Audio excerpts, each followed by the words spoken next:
Greetings and welcome to this podcast on song lyrics in depth. My name is Michael Prince. I'm a professor of literature and culture at the University of Agder, and I am joined by, Håvard Bamle. I'm a research fellow specializing in the literature of music or song lyrics here at the University of Agder as well. and the song lyrics that we're going to talk about today are those from this year's 2026 Melody Grand Prix finals in Norway. Uh, Håvard, what place does Melody Grand Prix have in Norwegian society? So Melody Grand Prix is, of course, it's part of this European network of broadcasters, unified singing competition, the Eurovision Song Contest, which has been going on since the 1960s. And Norway has, it's always been quite popular in Norway. It has, been through stints of being stigmatized. It has uh, this unique position, I would say. It is the largest singing competition or music competition that we have in Europe. But at the same time, it's a pop music competition. So for a lot of music lovers, it has at times been seen as not a desirable platform for music, for pursuing your musical career. Uh, Whereas for other artists, this is their entry into the world of popular music on a grand stage, right? That is the Grand Prix of Melody Grand Prix. The Grand Prix is, of course, it's a little trophy. So that's not the Grand Prix. The Grand Prix is, you know, uh, showing your music to Europe, right, and becoming a pop artist. Right, but first they have to show it to their home country, in this Mhm. case, Norway. But for mom, dad, and the kids sitting on the couch tuning into this thing, what has Melody Grand Prix and Eurovision? What kind of social cohesion is invoked by this ritual? So again, its popularity has fluctuated throughout the years, but Melodi Grand Prix is hosted at the national broadcaster NRK, right? So for years, this was the only TV channel in Norway, and for years, this was the main musical event of the year that everyone in Norway watching TV would see. Still, it's hosted by NRK, and so the people who watch NRK, many of them are families, people who watch television Saturday night. Uh, Melodi Grand Prix takes up a large part of that television experience, right? And there is competition from other talent shows like Pop Idol, X Factor, The Voice, that those sorts of other music talent shows does at times compete, but I don't think anything really competes in the status of Melody Grand Prix because it is takes up the Saturday night for months really. The main television program Saturday nights in the months leading up to the international finale, there is an hour of talking about the contestants that will appear in the international finale and so on and so forth. So it is big. It's not a fact that all Norwegians watch it. Maybe not even half, but most people have some relationship to it, and it's one of the biggest musical events, Okay, televised events yeah. we have. Um, Yeah, and good, clean fun in some sense. All right, our time is limited, so the results occurred. You said this occurred end of February? Yeah, the Norwegian finals was in end of February, and the international finale is on the 16th of May. And we're currently recording this in the beginning of May. So, That's right. uh, We're a little late to the party, but yeah, it's still there's still a little bit of punch in the ball. Okay, yeah. without any further ado, then let's hop right into this year's winner, Jonas Lov's "Ja Ja Ja." Yeah. So this I think we when you asked me to join you on this podcast, you you mentioned uh, some of your opinions on this on the competition. That maybe not the strongest song was the winner, but actually I think this is the strongest song. It was it was the best performance that we saw this year, and it was It's the the right strongest performance. I will concede exactly. that.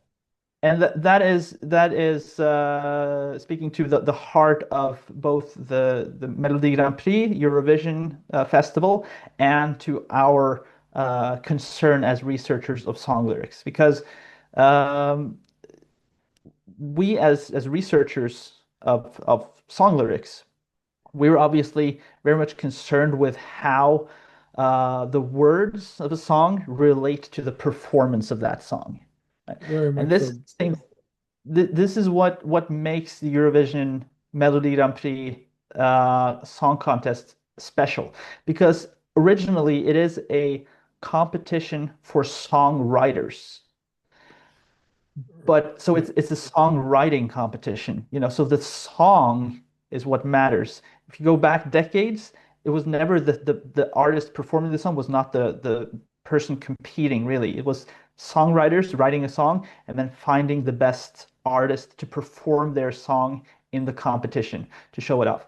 What we're seeing in this competition, obviously, is that the performance is most often the most important part. That's what steals the audience. That's that's how you win. Yeah, with If you basically by have, saying the performance, that also means the artist profile, social media impressions, experience, other connections like that. yeah, so you can judge a song objectively on criteria of musicality, of dynamics, and originality. But the most important factor in terms of the competition is how well the song matches the performance, the artist performing it. So you can have a better song with a weaker performance, it's not going to win.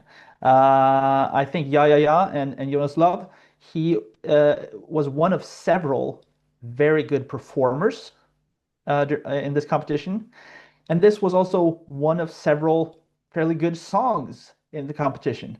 But this was the best combination of song and performance. So Jonas Love, he has the best stage presence. He has an amazing voice. He's sort of living this song in a way that some of the other artists were not able to do. Jonas Love is he's a previous winner of a different musical talent show in Norway. I believe it was The Voice, or I'm not Correct. 100% Correct. positive, right? Uh, and so he was, you expect him to be good at performance. But if we take a look at the song, what is the song doing? It's not doing something completely different from what the other artists are doing, right? We'll discuss these songs one by Well, one. If let's start. semantically, it does have a different valence and a different drift. It's a love song. It's from a Mhm, masculine perspective. That's unusual in and of itself. Lexically, it has the fewest number of individual words. mhm. It's the shortest song and it has the narrowest overall vocabulary. And as song researchers, we know that there's a little rule about that, and that is the less you tax the cognitive abilities of the listener, the more likely you're going to get a hit. And he ran away with it here. Yeah, and Eurovision Melody Grand Prix songs are often about combining the simplicity of pop music to create a catchy song that will catch on immediately, so that you will get the popular votes, right? But combining that with some level of complexity so that you'll impress the jury, which also counts towards your points in this competition. All right. And I think this song is lyrically minimalistic, but it's not the simplest lyrical composition that we saw in this competition. No, Uh, agreed. the lyrics are quite suggestive, right? And Jonas Love on stage is, he's performing this with bare breast, right? Yeah, With bear top, um, exactly, and flex, mustache. it's quite sexual. And it's very masculine. It's there's some rawness to this sexuality, but it's not explicitly uh, either homosexual or heterosexual, right? So it fits this Eurovision formula of being very um, adaptable. I mean, it serves many audiences, right? But there's still this power that of this force of attraction being conveyed in the lyrics and in the performance. They go hand in hand in this song. Yeah, it's suggestive in two ways. It's suggestive in the good old saw that most song lyrics, at least from the 70s, 80s onwards, have a sort of modernist suggestiveness to them. The listener has to fill in the bits that aren't there for her originally. But it's also suggestive with, I will give you a few lines before we go further. You've been thinking about love, how it got you so low. Baby, I'm an animal. I got no self-control. Left it all over you and your pretty clothes. Ay, ay, ay, I got me some broken bones. Ay, ay, ay. Um, yeah. Uh, and the rest of it is in a similar vein. Now, when you spell it out like that, it's um, I mean the Chad male won the Melody Grand Prix in Norway. Yeah, Uh, absolutely. I completely agree. Although there is an androgynous quality to the performance that probably will be popular also among a yeah, wider yeah. A the diverse audience. yeah, there you go. Okay, next one on the hit list, the Nestor of Eurovision uh, singers, at least in Norway, Alexander Rybak. Alexander Rybak, yeah, he was back for the third time. He's won the Norwegian finale, Melodi Grand Prix, twice. He's won the international Eurovision Song Contest finale once. So he's the veteran in this competition. He knows what he's doing. He's the professional, and he knows what Jonas Love also knows, that the secret, or maybe it's not a secret. It's just The this is what the formula. competition is all about. The formula is about combining the perfect song with the perfect performance. Now, I think a very simple. This is a very simple song. The song is called Rise, and uh, lyrically, the word rise is repeated a lot, and every time the word is repeated, the melody rises and the volume rises. So there is this symbiosis of the musical performance and the lyrics. I do think this one is a bit simpler than Jonas Love's song. It's not as complex in terms of the subtle hidden meanings. It's instead of being suggestive, it's more open and universal, right? So being rising up is it's not It really could, suggesting anything. it could It be it can anybody. it could be anything. Uh, so it's just not suggesting anything specific. Now, I don't think that is the reason. Um, I it might, contribute to the different results that these songs generated. But I think also Reebok has the problem of his performance. He Reebok is a world-class fiddle player. So he was initially became famous through a talent show on the Norwegian Broadcasting Company television station, a talent show in the early 2000s for classical musicians. Uh, Oh, I didn't so know that. he won the first place in this talent show by being a virtuosic fiddle player. So he played the fiddle, plays the violin, and he was very good. And then he's in the classical music field for a couple of years, and then bam, 2009, he takes the world by storm on in Melodi Grand Prix with a very naive, romantic pop song about being in love with a Was fairy tale, fairy right? tale, right? Yeah, Yeah. and he combines the Russian influences. He has a background. I believe his mother is from Belarus or something like that. And he grew up in Russia and then Norway. And so musically, he hits a lot of the he you know he attracts again a diverse audience in terms of the European scene. Now, what he's doing here, I think he has created a song that really plays to his strengths with the fiddle, but live instruments have been, they're not allowed in the Eurovision Song Contest. So it used to be this goes way back. So he's never played his instrument live on stage in Eurovision, even when he won, right? 1998, live instruments were banned. Uh, but there's still something to say about how you handle your instrument on stage.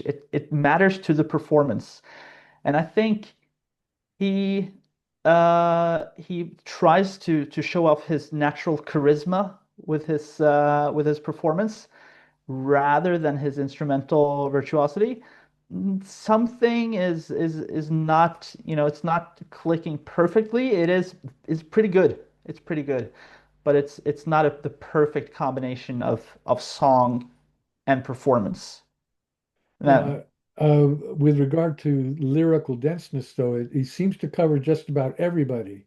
If you're going, when the mind is going crazy, you will rise. When everything is shaking, you will rise.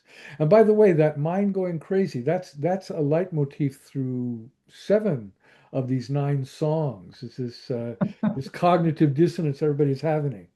But the middle stanza is intriguing. You know somebody needs you, you will rise. You know they may be demons in disguise, and you've nothing to go by but a tiny little voice saying, rise, rise, rise. So it it seems to me it doesn't matter who's calling on you. You're going to, the important thing is to get up there and be present and rise. Yeah, and this rising to the occasion and just sort of you will face obstacles, but the obstacles are irrelevant as long as you're able to rise to the occasion, right? And this is part of Reebok's naive style. It's very cute and it functions, it works well in many songs. Um, but you mentioned you mentioned that sort of mental health is a theme that runs through all of these songs, then you can sort of gather that that is a preoccupation of our times, right? And Yeah. he's not really hitting the zeitgeist with this naive approach to song lyrics. Though Interesting. they're very attractive, I think.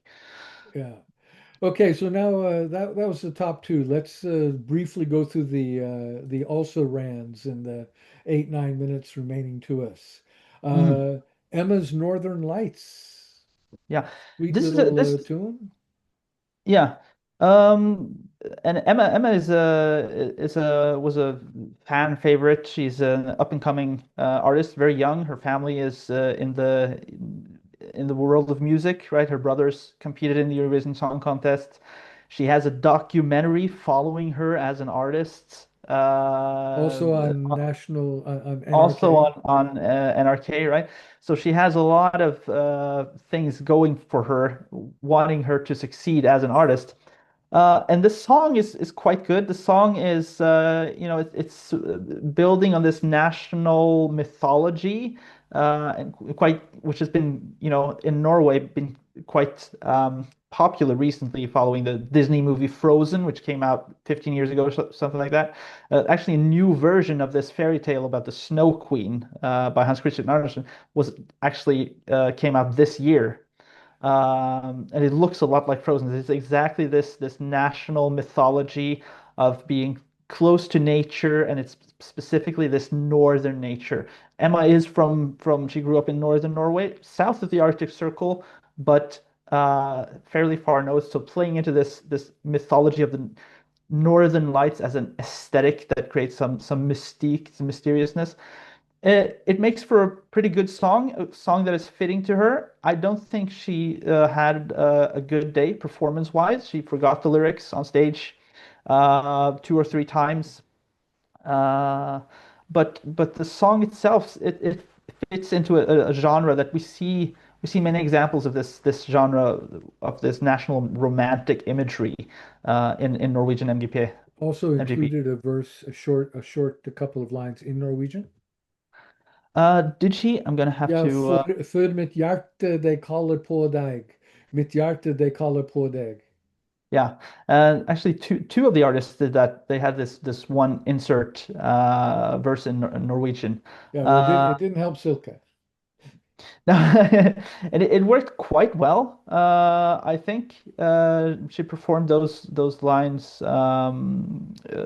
quite well, I think. And that feeds into this national romantic aspect of these lyrics. That some part of the lyrics is also performed in Norwegian. Okay. Um, we're the clock is ticking here, so I'd like to move on to uh, um, Milo's Frankenstein. Frankenstein. Okay. So Milo is he's a very young artist. He's a half Australian, half Norwegian, and he's trying to make it in the Eurovision or Melody Grand Prix contest. He has a lot of focus on theatricality, on the stage performance. So in his case, this is one of the better combinations of song and performance.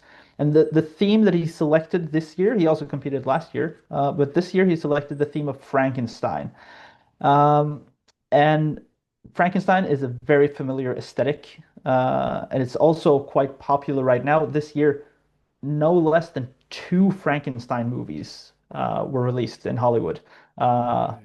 yeah, by major players like Netflix. Was it Guillermo del Toro who directed one of them? Yeah, yeah. So Frankenstein. I think Milo and the songwriters here, they are using intertextuality as a currency, right? To make a great show, right? The song is filled up with references that can be combined with visuals, stage visuals.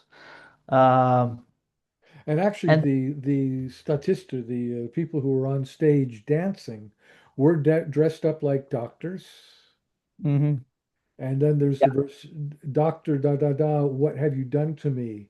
You made me a monster, the enemy. But doctor, is this reality? You brought me back to life. This is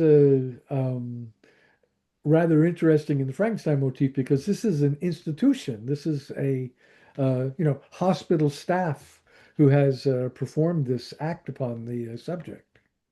Mm.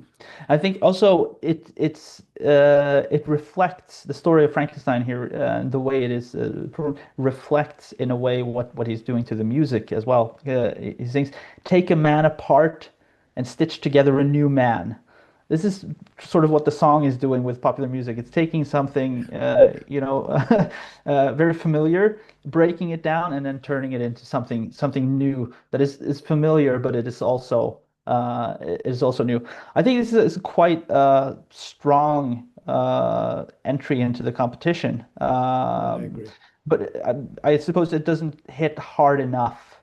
Uh, Maybe Frankenstein's not as interesting a motif as this sexual suggestiveness of Jonas Love. Yeah, But it but he's also a relatively works young quite well. performer like Storm. Yeah. So but in terms of the actual narrative played out on stage, I thought it was the clearest one. Okay, Mhm. we've got 3 minutes here. I'm just going to let you select any one of the ones below to address as we round off. Okay. There are. I I think generally the national finale is some years it's quite weak. It's quite easy to see who's going to win. Other years it's quite strong. Some years they have had semifinals drawing out the competition over several weeks. Even when there's not very strong competitors. This year, NRK selected 8 of the applicants as competitors, and Mhm. then they left one slot open for the audience to select. So maybe we can talk Address about, Skrillex. yeah, Skrillex, who was the audience selection for the final slot in the finale, Yeah. and this song really works to say something about uh, very something that is very typical of this Melodi Grand Prix format, uh, in particular in the national finale, but also internationally. And that's so Skrillex, this very good drag performer. So there's two levels of personas on stage performing this song into the wild, and it's a very good performance. It opens the show in a nice way, telling you there's going to be a quality show. But the song itself is quite derivative of previous songs that we've seen in this competition. So the genre of Into the Wild, Skrillex one, is what I call Viking pop. It's pop, but it's based on the force and violence that you associate with perhaps some types of rock music, metal music, and in particular with the Vikings, who are also a national symbol of Norway, right? And a couple of years ago, this genre really took off uh, after successive TV series like Game of Thrones and Vikings, where Norwegians were portrayed as these strong and the violence of the Vikings Yeah. was cool. It was something cool, right? Right. If it's not cool to be a Viking, at least it is a cool part of our history, and we can base our popular culture now on the aesthetics that we associate with these Vikings. And that's what Right. this song is doing. Um, it's very similar to a song that won the Norwegian finale a couple of years ago, Alessandra's Queen of Kings. It's also in this genre. The rhythm is similar. What Skrillex does, she incorporates some uh, shanty melodies, like Right. sea shanty melodies, and some lyrical cues to the ocean, to the ocean, going abroad. Um, uh, yeah, uh, things that we associate with the Viking aesthetic. Right. Right? With the gods on my side, finally opened my eyes. No more fear in my way. Now the world's clear as day. Let the battle begin. Yeah. So again, there's And this national mythology that is playing the center stage in the theme of this song. okay. Well, we will be back when the Eurovision Song Contest proper has occurred. I don't know how many nights that will be over. We'll give it a little bit more time when we do. Uh, Håvard, thank you very much. Okay, thanks for inviting me. Yeah, and we will continue the saga of the 2026 Eurovision Song Contest.